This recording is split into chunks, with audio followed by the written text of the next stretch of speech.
How can you categorize a terror attack in which 1,200 mostly innocent civilian people were brutally attacked, raped, tortured, beheaded, and murdered? How can you, a British NHS doctor or NHS doctor in Britain, how can you say that's a welcome punch on the nose? I will defend the right of the Palestinians to resist an occupation. When you look at that... That's not resistance, that's terrorism. When you look at what happened on the 7th of October, as if that is the day that everything started... I didn't say that. Do you think what happened on October the 7th was a terror attack? It's a Did resistance, you say no? It's a resistance... Not a terror attack. Piers, and it's You're if... an NHS GP. If, I'm asking you to let me finish, if...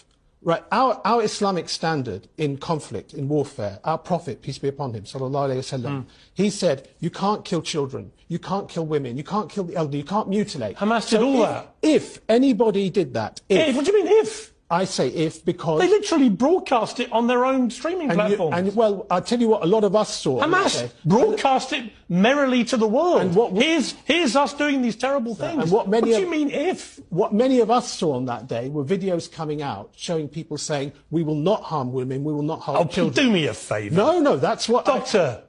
I'm saying that. Resistance is a right in Islam. It's a right in international law.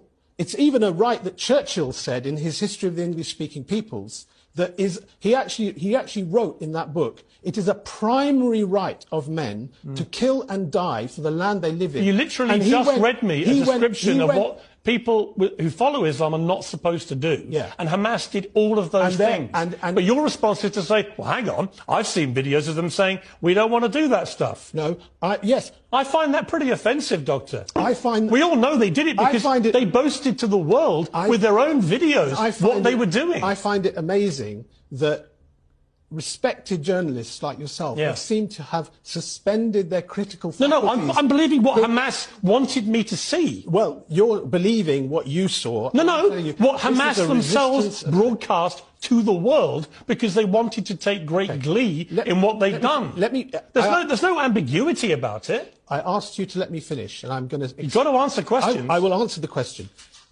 Let's agree on a principle. If atrocities were committed, right, I will never condone them. Right, I will say that. So do you condemn what happened on October the 7th?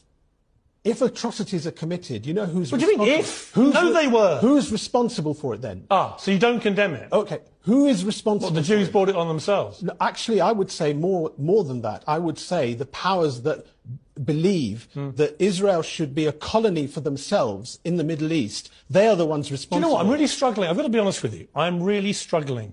A British National Health Service doctor of 25 years, a man who's supposed to be seeing patients all day, every day and putting them right, is incapable of saying what happened when it was literally broadcast to the world by a terror group. Nor do you think they're terrorists. You think it's resistance. You seem to want to go every way to justify it. You don't even believe what they showed us with their own technology. And I'm just curious. Do you think any of this is compatible with you being a doctor in the National Health Service?